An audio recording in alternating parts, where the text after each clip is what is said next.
So next we'll have a presentation which is related, which is technology assessment in image quality in MR. It will be presented by Jorge Moura. Thank you.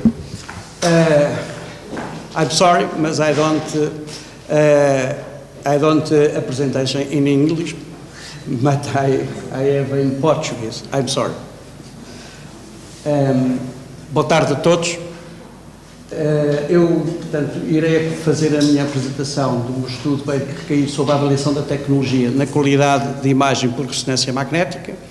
O meu nome é Jorge Moura. O meu orientador é o professor Dr. Carlos Alberto da Silva, que por motivos profissionais de última hora não pode estar presente, mas estão presentes os meus co-orientadores, que é o professor Dr. Hugo Ferreira e a professora doutora Sandra Tecelão, que está ali, aos quais muito agradeço a toda a colaboração que têm prestado. Sendo assim, portanto, o meu sumário, vou fazer uma breve introdução sobre a avaliação da tecnologia, mais no cunho da saúde, e também dar uma ideia do que é, portanto, a qualidade de imagem. Depois entrarei, portanto, na metodologia do estudo, com um modelo de análise que efetivamente já apresentámos em dezembro deste ano, da Escola de Inverno, onde daqui surgiu, portanto, já uma abordagem a um estudo piloto para testar, portanto, esse referido modelo. E, por fim, faremos uma breve síntese dos resultados que foram obtidos. Começando por citar Grundvald, que é pena não estar aqui presente, que teve de manhã.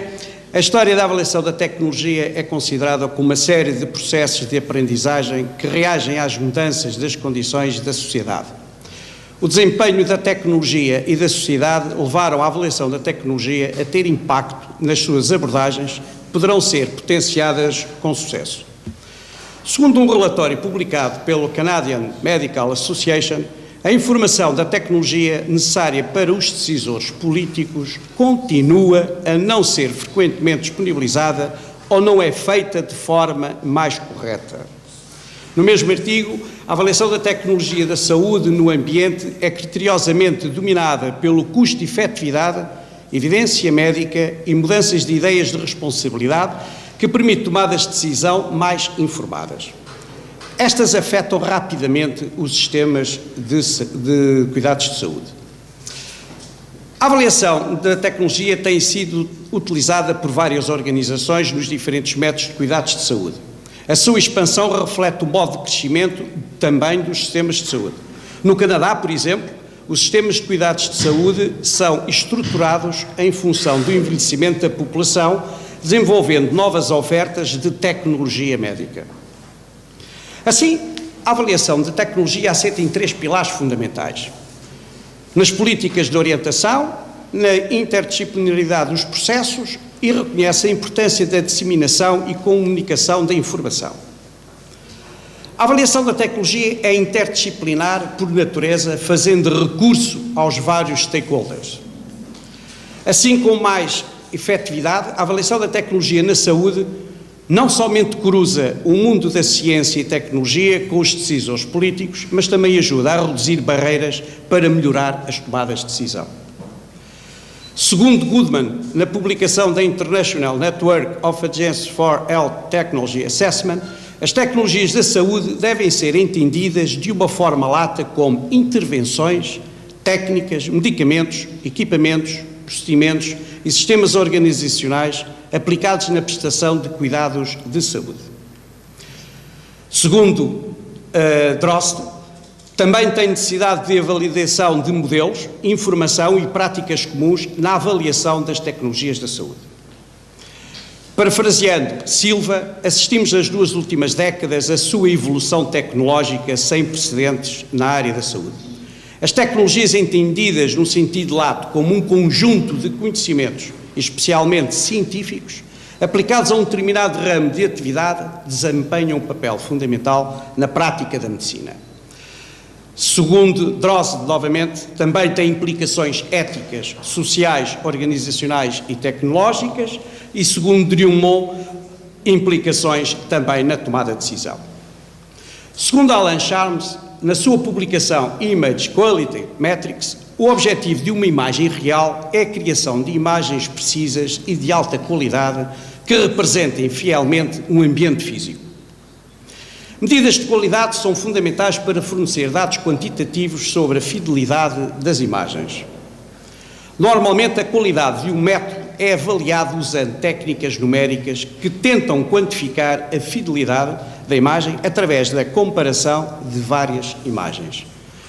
Segundo Joyce, não há uma medida única de qualidade de imagem porque os conceitos de qualidade de imagem são influenciados por uma multiplicidade de diferentes tipos de sinais visíveis.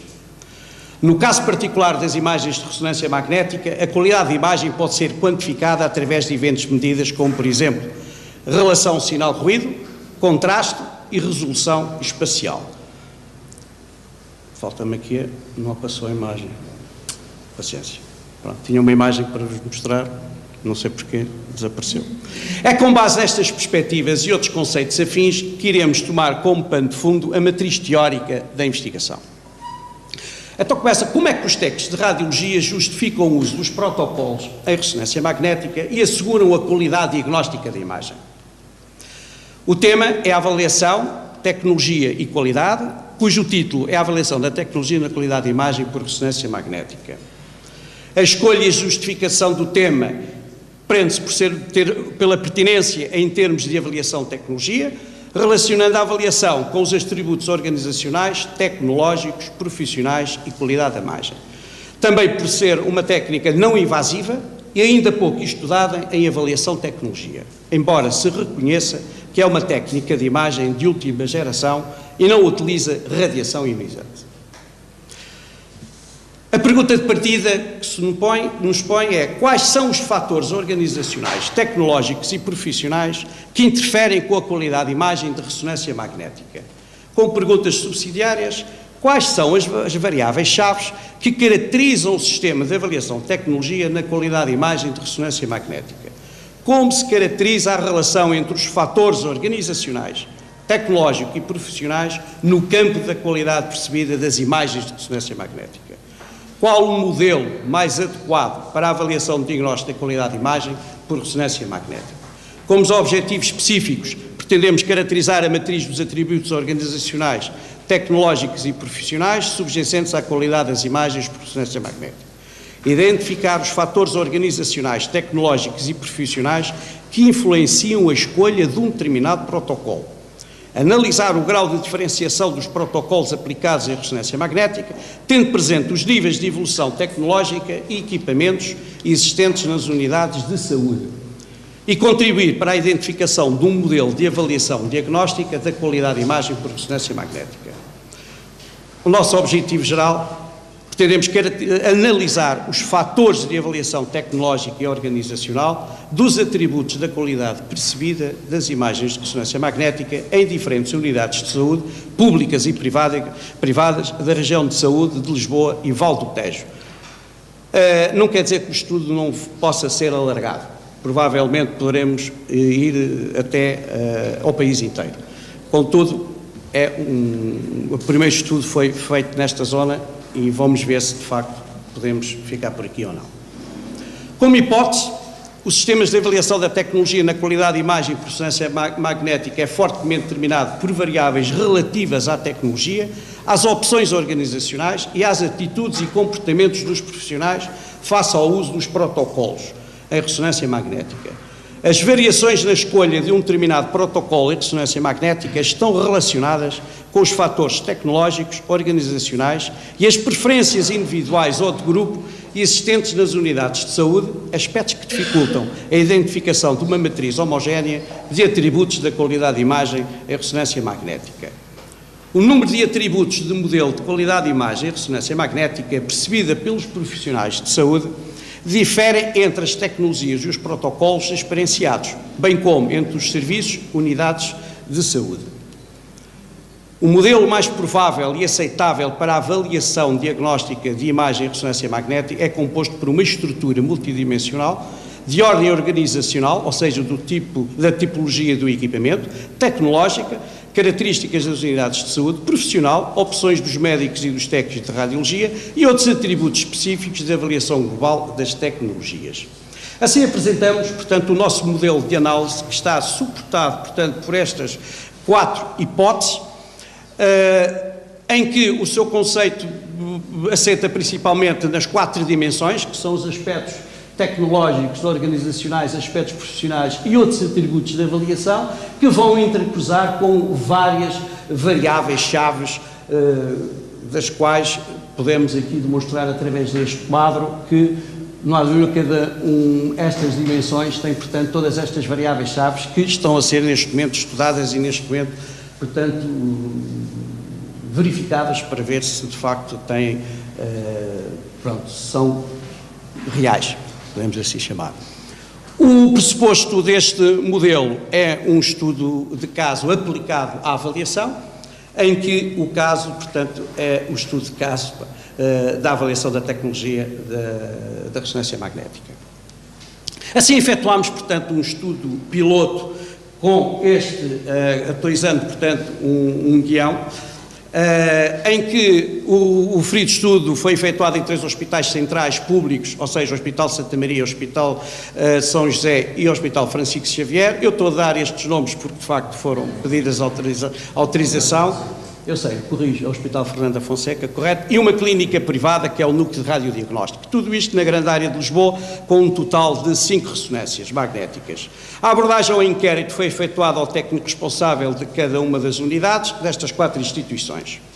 Portanto, foi feito o inquérito por questionário que tentará dar resposta às diferentes variáveis de cada uma das 4 dimensões da nossa proposta de modelo de análise e, ao mesmo tempo, aferir a validade do instrumento de recolha de dados.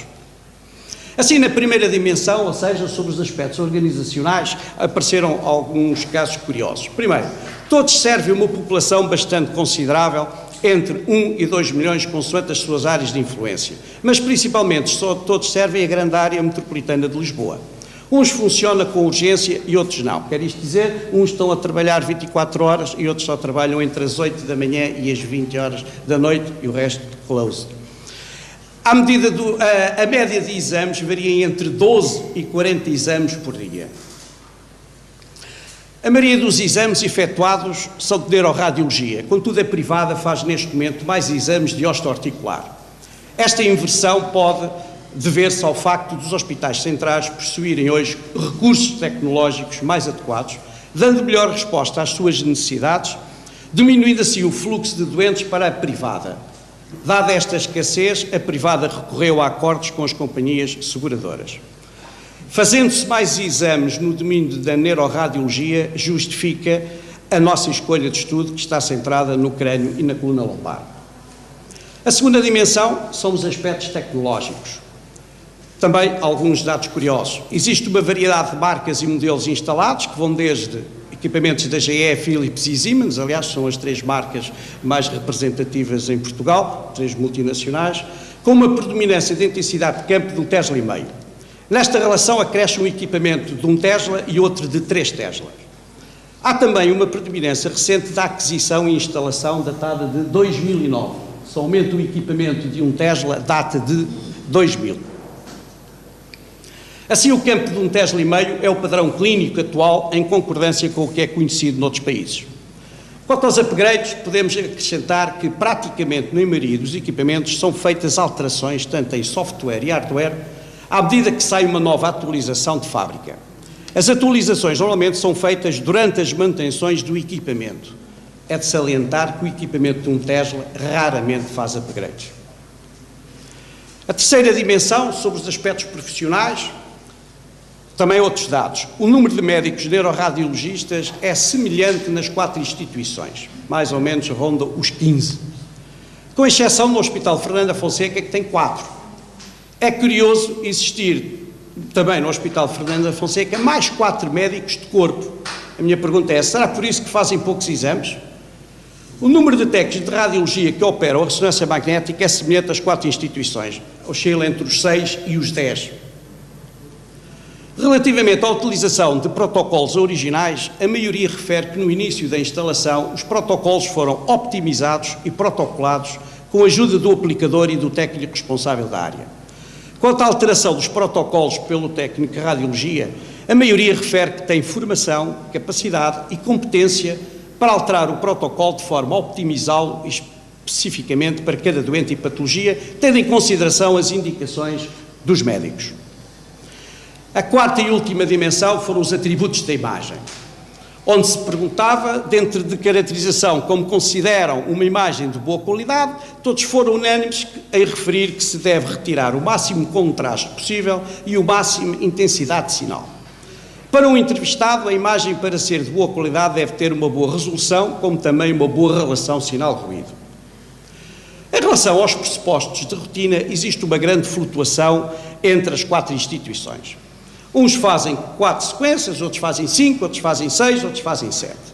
Será que o exame de rotina corresponde à patologia diferente de hospital para hospital?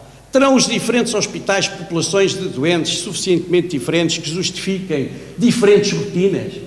A patologia referida é diferente de hospital para hospital? Se calhar, não. Então, por que será que apresentam protocolos diferentes? Por exemplo, um dos hospitais que está vocacionado para a traumatologia e particularmente para a neurotrauma, tem apenas 4 sequências no seu protocolo. Relativamente, por exemplo, à primeira sequência realizada no exame de rotina, observou-se diferenças entre as instituições estudadas. A maioria, Hospital de São José, Hospital Fernando Fonseca e Núcleo de Radiodiagnóstico, uma sequência de 2D ponderada em T1 do tipo EcoSpin, em orientação sagital, enquanto que o Hospital de Santa Maria, em ambos os sistemas, de 1,5 Tesla e 3 Tesla, usa uma sequência 3D ponderada em T1 do tipo gradiente eco em orientação sagital. Relativamente à relação sinal-ruído, contraste e resolução espacial, tempo de aquisição e valor diagnóstico, todos foram unânimes em afirmar que estes parâmetros oscilavam entre os 70% e os 100%.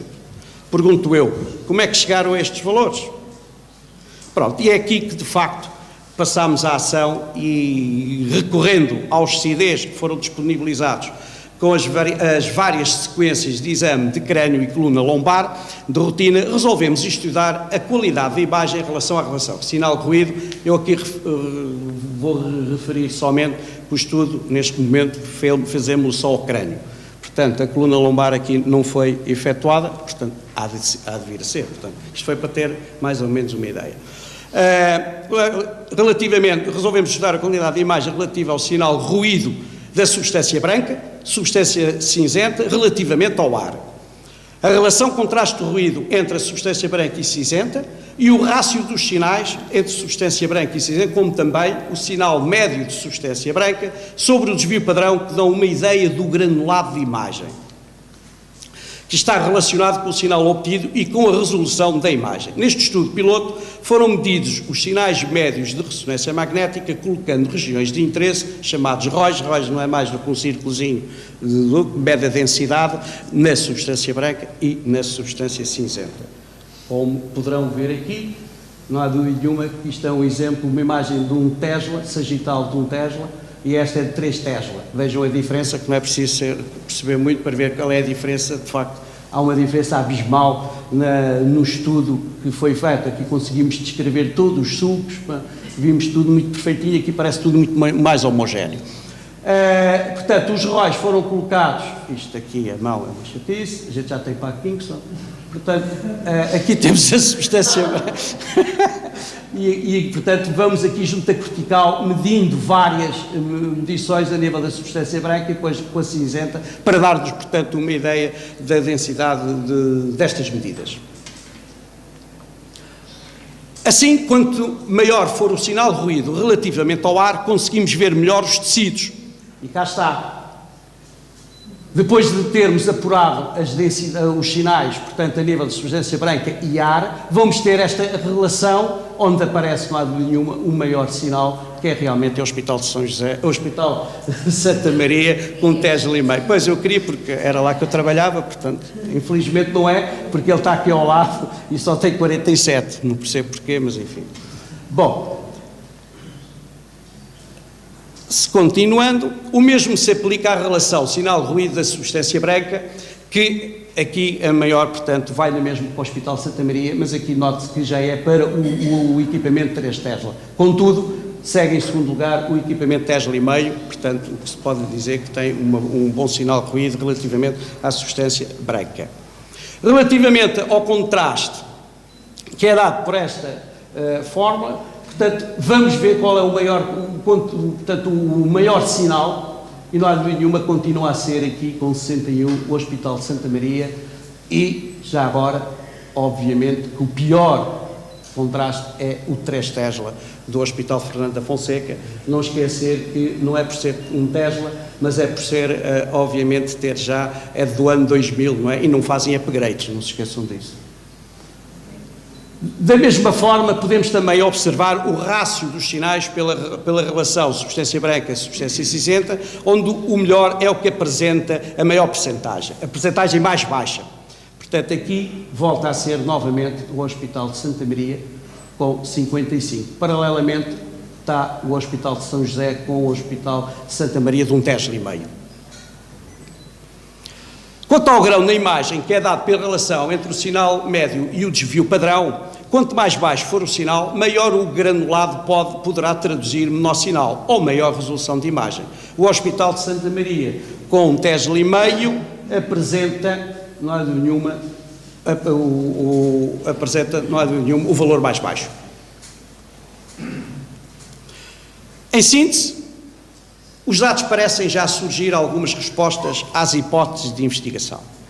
Contudo, carece de maior número de instituições estudadas para poder tirar conclusões mais significativas ou representativas da realidade nacional. Os próximos passos de desenvolvimento: iremos reforçar a revisão bibliográfica, aprofundar o desenho da matriz teórica, validar os instrumentos de recolha de dados por inquéritos, por questionário ou grelha de registro tecnológico e físico dos equipamentos. A nossa bibliografia, e muito obrigado.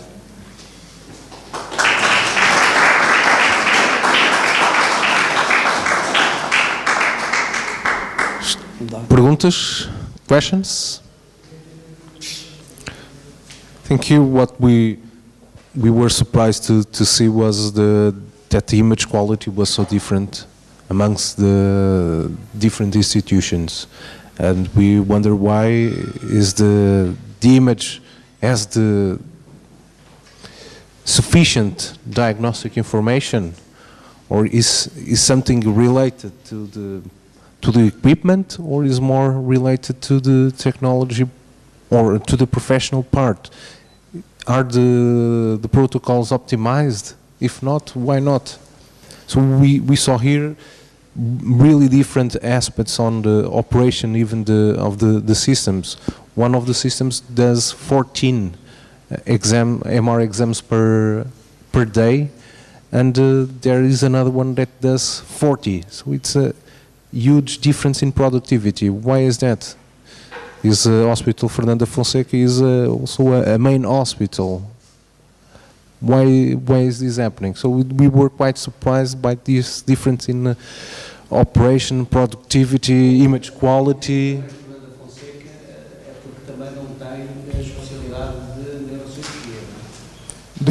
Well, George is saying that this hospital does not have any specialty regarding neurosurgery, but even so, it is a big hospital, and they could do more body examinations. And why is that? It's things curious that we are curious to also to see what happens. I will make the question, which is the following. I was wondering, we were speaking in the first presentation about all the capacity in terms of image and how much MRI is evolving in terms of definition of image.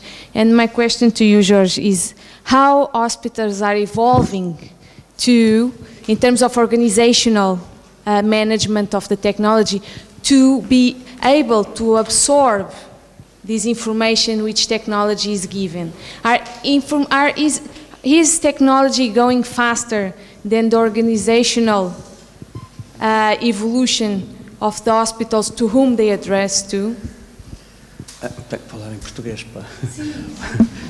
Pronto, hoje em dia, e assiste-se realmente que, de facto, hoje os centros hospitalares, com a conjugação dos centros hospitalares, há, de facto, um boom enorme na alta tecnologia e uma aposta profunda nisto. O que está aqui pendente é se, de facto, os stakeholders, portanto, neste caso aqui, que se têm capacidade para poderem decidir, que eu penso que ainda não têm. Portanto, não tem, porque isto é muito decidido entre a nível da administração e a nível do diretor de serviço. Pronto, é muito isto que anda. Não quer dizer que muitas das vezes, por exemplo, nem um físico convocam, pode aparecer um engenheiro do hospital, que nem sei se ele é engenheiro, o que ele é, que aparece lá, dá ali uns palpites, mas pronto, mas isso não é isso que chega, portanto, e dentro da legislação atual que já existe em Portugal, já deveria estar no serviço de imagiologia um físico presente. Não é preciso estarem físicos só nas instituições onde existe, portanto, a radioterapia ou a medicina nuclear. Está a legislação, que é o 200 de 2008, é de 2008, que de facto diz isso mesmo, quer dizer, é obrigatório ter um físico. E não está, portanto, essa pessoa podia também, de alguma forma, fazer parte das decisões, das tomadas de decisões da compra destes equipamentos. Por exemplo, eu dou um exemplo, que isto, pronto, é ridículo, mas é verdade. Por exemplo, o hospital onde eu tive, onde trabalhei quase toda a minha vida, foi o Hospital de São José, que hoje é sempre o Hospital de Lisboa Central, gastou agora 8 milhões de euros, em equipamento. Um hospital que vai ser mudado.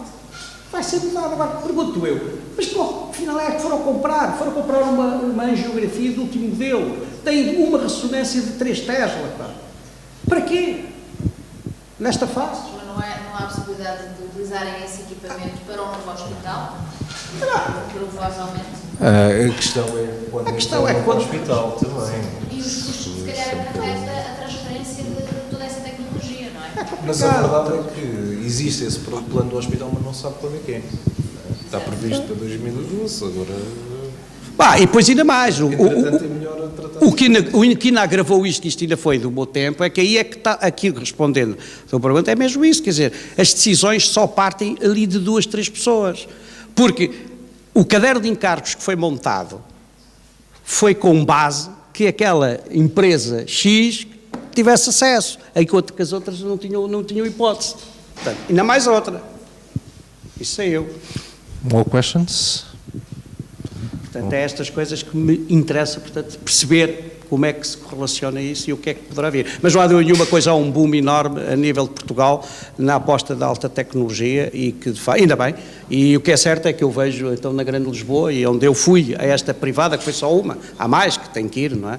Mas que, de facto, eles estão com um déficit, portanto, que era a grande especificidade deles era a neuroradiologia e inverteu para osteoarticular. Porquê? Porque eles os hospitais, eles eram alimentados pelos hospitais, os hospitais não mandam, portanto, não mandam doentes.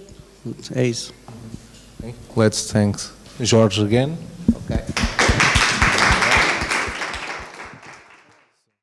Also public participation in politics, and we can see that during the last 4 decades, maybe a little less, a little longer, depends on where you look, we have a huge expansion of implementations, and we have a very specialized expert discourse about this. There is also an emergent, by some authors, called deliberative industry, which means there is a huge community actually specialized on facilitating these instruments, doing research on this, doing policy consulting on them, so who specialized on this in their professions and make their money out of it. And this, of course, also affects how these instruments develop and how they spread. There come particular kind of interests in this.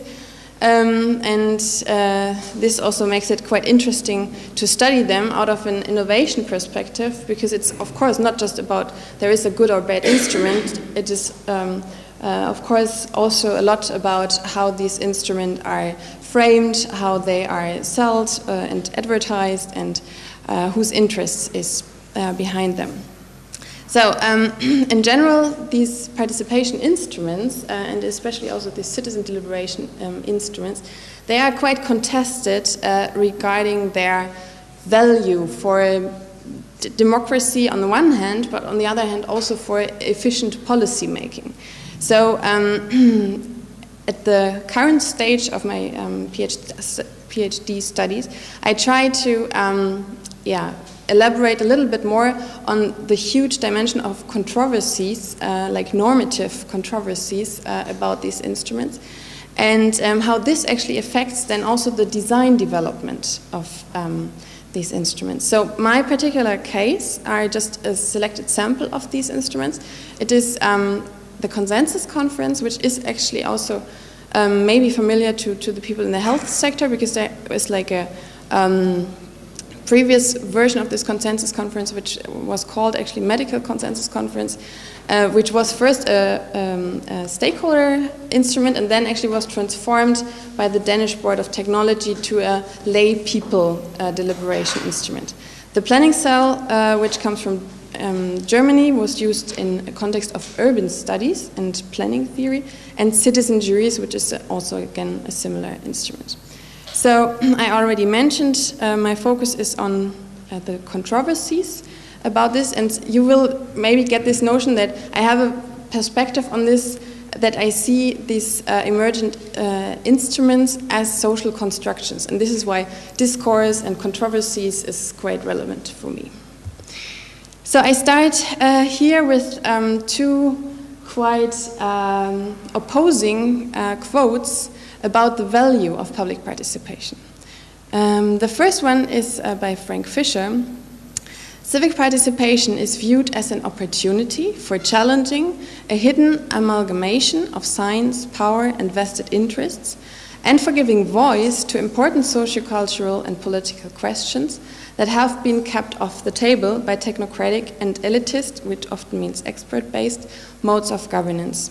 So this is an understanding of that there is actually a lot of challenges in there to somehow discover the politics in decision-making, expert-based decision-making, and this can be done by public participation. This is like giving us a lot of hope and promises on the one hand, but there are actually also quite different interpretations of the value of public participation. So the second one is public deliberation is so infrequent, unrepresentative, subject to conscious manipulation and unconscious bias, and disconnected from actual decision making, and an impractical mechanism for determining the public will, and at worst misleading or dangerous. So I think these two quotes make clear that there is a variety of hopes and risks related to this whole term of public participation. So, from this background, my question I follow is, how do public participation instruments come into being? How do they come being adopted on such a large scale as we can see it today? What hinders them to get even broader adopted? And for this talk today, I focus especially on the role of criticism and controversies for the legitimacy and the spread of these designs. So this from now on, actually, I just call this phenomenon of this three select designs just as a summarizing term, citizen panels. So what is this world of citizen panels about? We can see that these instruments, which actually were created during the 1970s, 1980s, they are nowadays in the so-called toolbox of policy instruments. So they actually became part of the repertoire in the OECD policy instrument catalogs. They are recommended by the European Commission. So actually we can see that these designs, and I just mentioned some more which are related to this, like scenario workshops, future workshops, deliberative polling, that they became quite accepted as instruments. We have an uncounted number of implementations on local, regional, national, even transnational scale, and on various policy and technological issues. And as I already mentioned, there is like a social life behind these instruments, which I call professionalized communities. So we have like designers who develop them and redevelop them all over the time. We have facilitators, like also moderators who actually are involved in the implementation process, who work then with the citizens. We have lobbyists, like also NGOs, who actually try to support particular instruments and who argue with the European Commission to try to get funding and to implement particular instruments.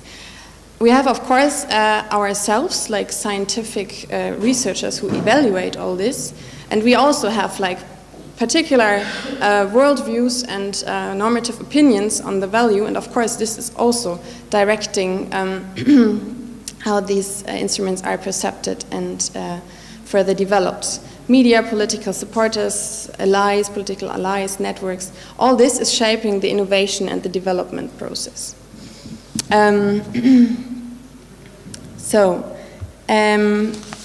My perspective I use to analyze this phenomenon is actually to have a historical case study. So I looked on this triple of instruments from their emergence to how they actually work nowadays, and tried to reconstruct this process of innovation which is in there. So I call this citizen panels in the making. I started to look at the originators, like single persons, which also developed over time their institutions, somehow between actually practical policy making and research institutes, all of them.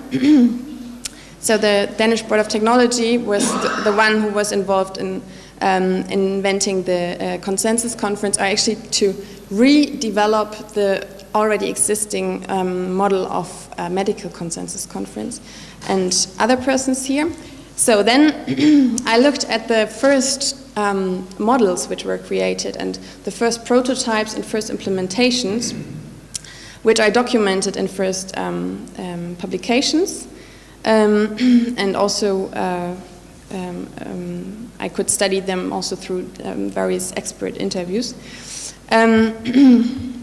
So then I tried to integrate also this whole social world behind this deliberative industry, which means like different institutions which actually facilitate those methods. This is, for instance, this Nexus Institute, which is very productive in Germany, but of course other technology assessment related, I just put them also here.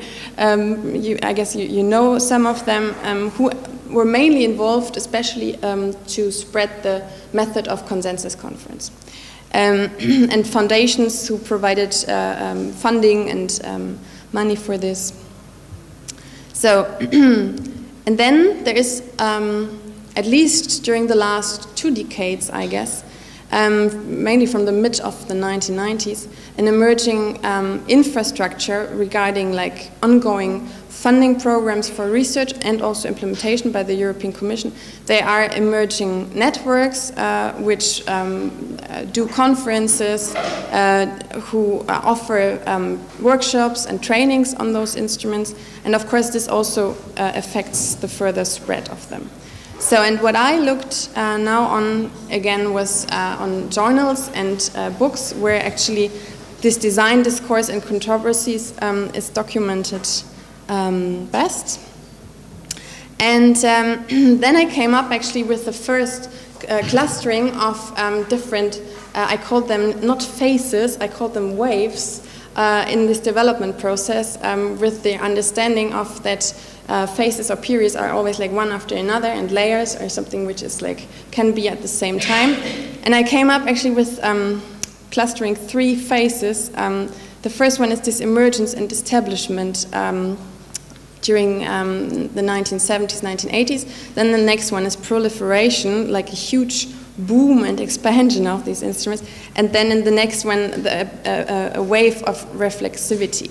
I just go in this roughly. So we have again these 3 instruments, and what we see is that they emerged with a very similar design, which actually means that a small group of citizens comes together, around 15 to 20 people. They deliberate just for a few days, 3 to 5, 7 days. They on a issue of public concern. They get external expertise, which they have to evaluate, and in the end, they come up with a final policy recommendation. And one thing I forgot, the selection of the participant is in all these designs randomly. To also, at least with the target to somehow create representation. They emerged out of different geographical and also policy issue contexts. So the consensus conference, actually in the context of technology assessment in Denmark, the planning cell in Germany on urban and spatial planning, and the citizen jury in the US in the context of social movements and civic democratization. Then, in this next wave of proliferation, they spread on various different policy issues. The consensus conference was quite successful on the issue of genetically modified organisms all over Europe, and then was also copied by many other continents. Actually, also in Asia it was quite successful. And the same changes of issues happened also to the other instruments, and in the end, actually, they became somehow standardized and really, somehow framed and also shaped into really products, because, for instance, they became registered trademarks, and the original organizations really tried to have a monopole on facilitating them, or at least that other organizations who try to copy them, that they have to ask for it, for this. And just one example for how influencing they became, in the UK, for instance, under the Labour government, Brown was the one who actually chose the citizen jury as a new type of politics, and then the government actually became a big player in implementing them, and used this for a lot of policy fields, actually with a lot of criticism. One hand was commercialization of the instrument, because they used a lot of market research institutes to use them, and they were not transparent actually on how they use it, and So, coming back to my particular question of the role of controversies, we had actually in the beginning of 1960s, 1970s, this trend from leaving the just expert-focused decision-making in science and politics to a little opening up to including citizens and lay people. So this is what we see. I just marked it with this red arrows. This was the time these instruments came up, and they were actually then including the citizens first. So in this other wave, which is somehow ongoing since the end of 1990s, there is a phase of reflexivity in the designs, which means that there's a lot of diverse and new implementations and hybrids of designs. So the original design is reflected on very different controversial reactions. For instance, this consensus conference was quite contested regarding the necessity to actually produce consents on an issue. So there were criticism that it's really necessary also to have like minority opinions on them, and it's not useful actually to enforce such a consensus making. So there were other designs established. For the planning cell, for instance, we had a lot of discussions about the duration of these processes, because it was said especially in this design, actually, the participants are paid for taking part in this. So, because for 5 days or so, they cannot work, so this means that they get a little amount of money for this. And so this was also, of course, a reason that this whole instrument became quite expensive. So then they thought, okay, then we have just to narrow down the duration. So we just do it for 1 or 2 days. Then it's actually better to sell. And this became actually quite successful in Japan, where these instruments during the last 5 years have been implemented already over 300 times. And they have already like a planning cell fair there, and it's it's a very interesting development. And also for the citizen jury, actually there was a lot of criticism, what I already mentioned in the UK, that these instruments become instrumentalized for governmental interests. And so there were designers developing somehow with this approach of empowering the citizens in the whole procedure again. And so they implemented a lot of these designs just with citizens who could decide about the agenda, about the issue to talk about.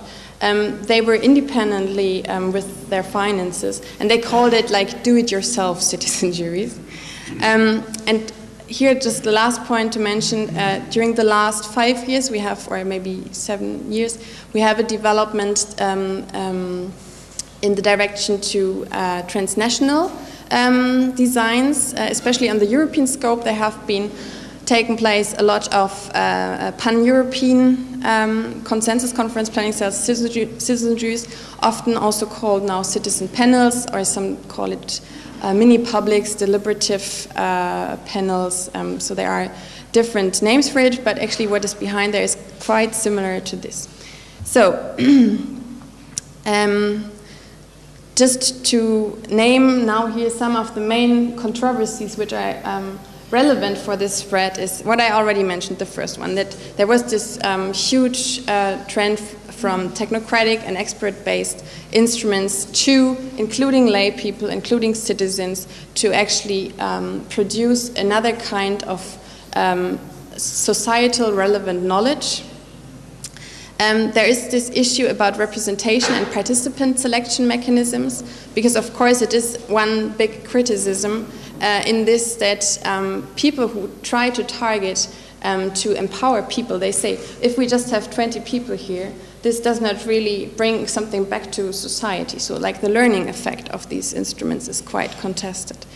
There are others who have more the approach that they just want to have like a random selection and kind of an average of different opinions which are in the society. So they say to have this random selection, this is kind of technique to guarantee this. Another one I already mentioned was this duration of process. I already mentioned also this consensus versus controversies-oriented deliberation.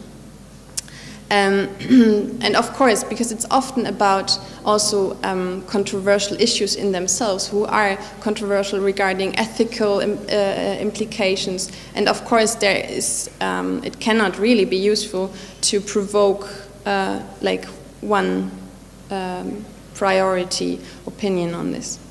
And there are actually, and this is what I also had an interview with Leonard Hennen, I think he was here and you know him, and he said that there is actually this trend that there is not so much trust in these citizen deliberation processes, because there are just doubts about the capacities these citizens bring with them, and like the contribution they do actually to produce like another kind of knowledge that is not really recognized by people who work with this, especially in this by the actors in this technology assessment scenery. And there is more or less a shift again to stakeholder mechanisms. So, but this is actually just in this context of technology assessment. In many other policy fields, there is not this trend. I just come up with some last general findings on the role of controversies, or what I wanted to highlight regarding the question how the discursive design controversies affect the spread of public participation instruments. And so, first of all, they somehow result out of evaluation of practice. So actually there is always an interaction between the practitioners who use this and also the scientific evaluation. And this is very much led also by, just quite different worldviews and normative paradigms people work with. But of course, there comes also in this notion out of this social world behind the instruments, which means, of course, there are like competing organizations. One is working with the one design, the other one is working with the other design. So, of course, these argumentations are also very much led in an instrumental way, what is actually useful for the own instrument people work with. Over these three waves, we see alternating phases of more agreement on designs and more standardizations, and then actually new controversies who came up, who lead then actually to design diversity and to also sometimes fragmentation of this professionalized community. And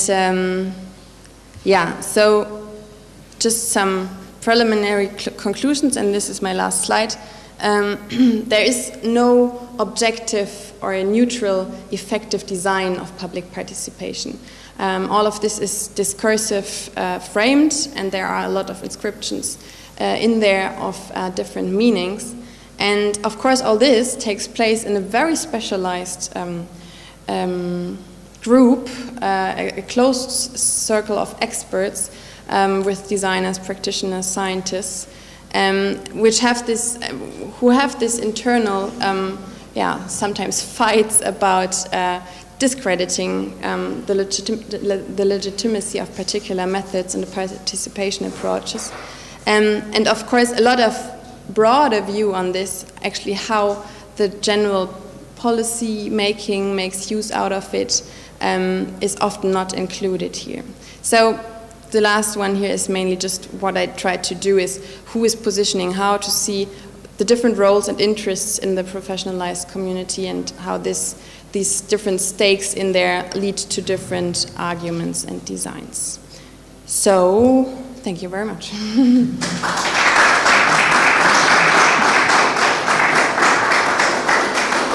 Thank you very much. Actually, I don't know if I can start. I have a couple of questions. One of those is how have these citizen panel design changed? Not only the design but the operation with the advent of the online technologies. And the second one is I believe that the ultimate goal of citizen panel will be to have something like online democracy system for policy decision making. So what do you envisage that, or where we can go with these citizen panels? So like maybe the first question actually to how they changed, and especially then to the context of online deliberation. I mean, I'm not sure, maybe you know this implementation of worldwide views. That was one thing which took place the first time in 2009, and this was one of these global deliberation processes where in 40 countries at the same day people in small groups in each of their country deliberated on climate change, because it was connected to the UN conference on climate change. And so actually there are already this trials to integrate online technologies in there, but there are a lot of people who criticize this and who still say there is a difference of face-to-face deliberation, and that always this online forums create another kind of public, that the people feel not really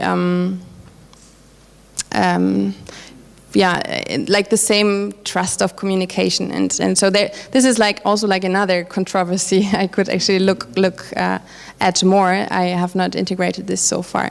And in general, I think there is an overall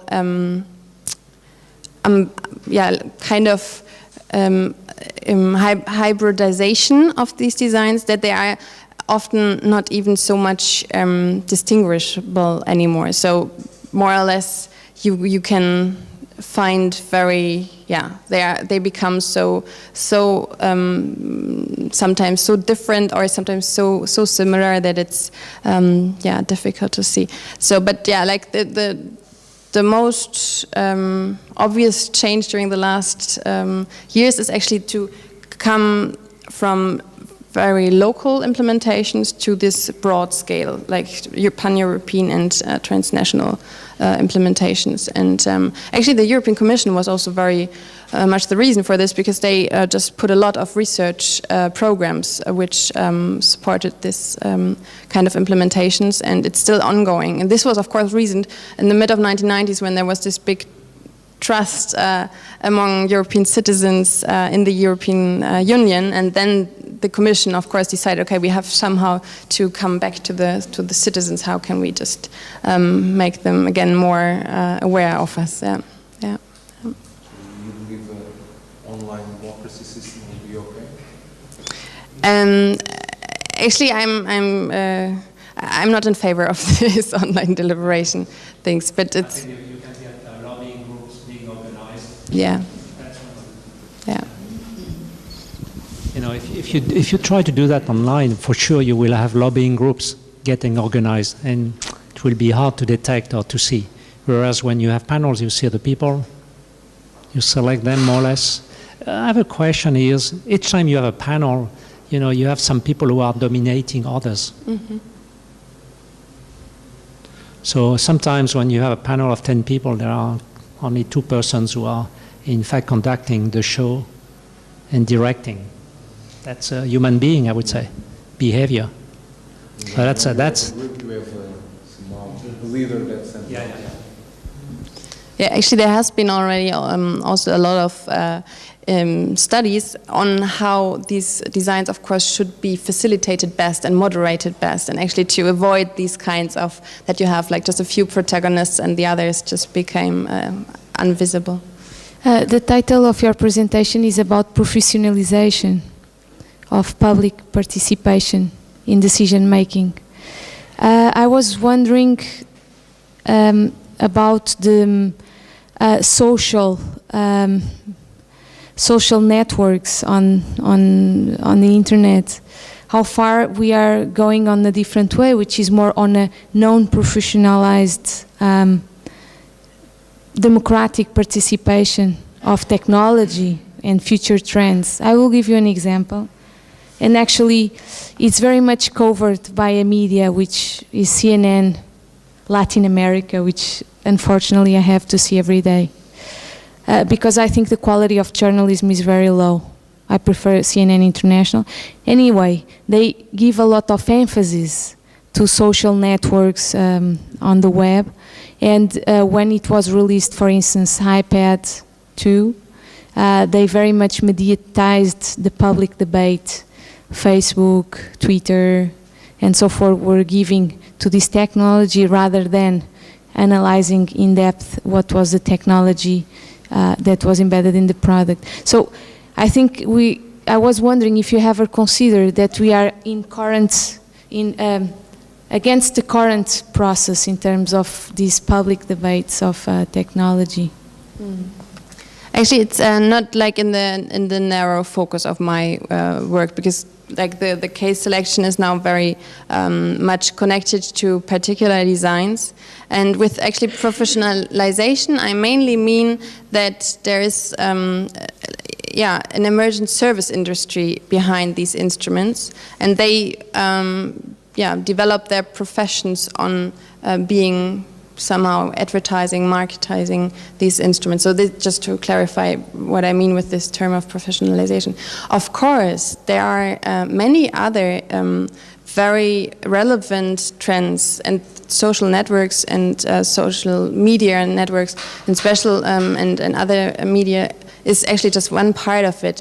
For instance, in Germany, we were now quite affected by, again, new a social protest we had also. I don't know if you also, or if it was in general in the media besides in Germany, but there were in particular for large-scale projects such what we had in Stuttgart, like building a new train station. This actually provoked a lot of citizen protests, and then to somehow deal with this, rebellion, they created a mediation process, and they installed over a few weeks a process where they tried to deal with the citizens, and we have this also in several other cases in Germany. So this is a trend there, which is quite relevant. I think I cannot really satisfy your question because it's not so much in my view to consider this. It's not so relevant in this case. I'm sorry, it wasn't clear to me to what extent the word professionalization you're using it. Are you talking about companies that devote themselves to mediate problems such as the Stuttgart case that you mentioned, that just come up with the research from the universities that create a trademark, and then they go into the field and they try to involve citizen participation and so on and on? Is this the meaning of the use professionalization here?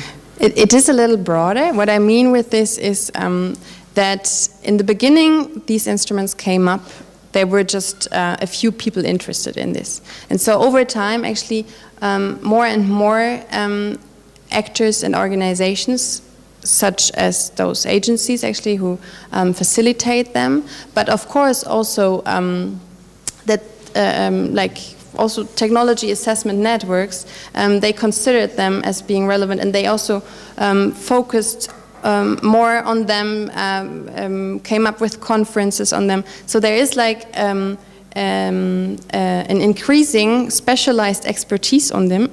So this is one part of this professionalization, and there are actually increasing actors involved in selling them, but also like doing research on them. So like with different kind of professions, they are involved in making these instruments spread and expand their innovation process further. So it's like this two dimensions of particular kind of expertise, which is increasing, and like a kind of industry around these instruments, which comes up. That's very interesting.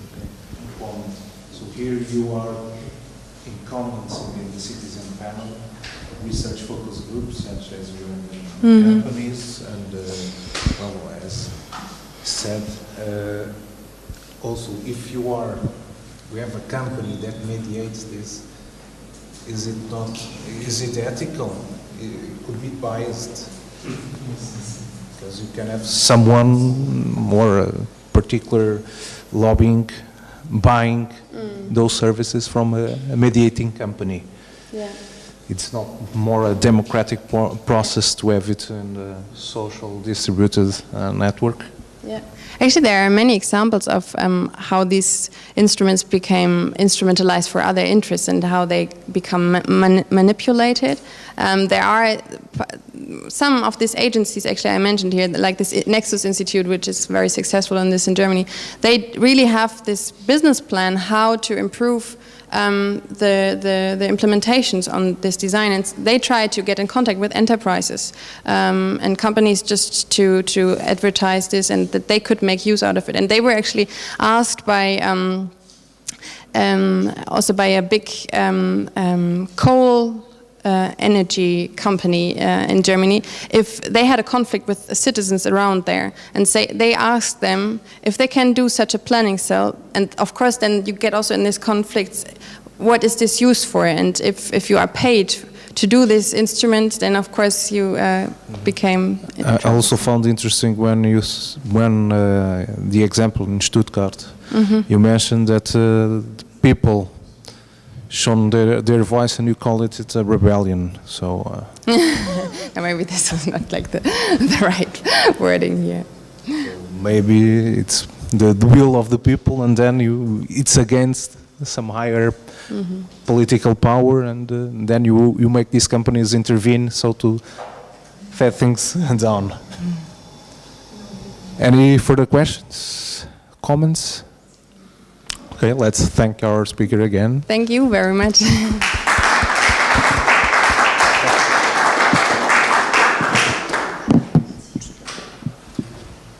Well, and now we are closing down this conference, the first doctoral conference on technology assessment. And we were covering all the topics that were being developed by PhD students from the first wave of research that is being done here in this topic. And I thank all of them for organizing this conference, because it's due mostly to them that this conference was held.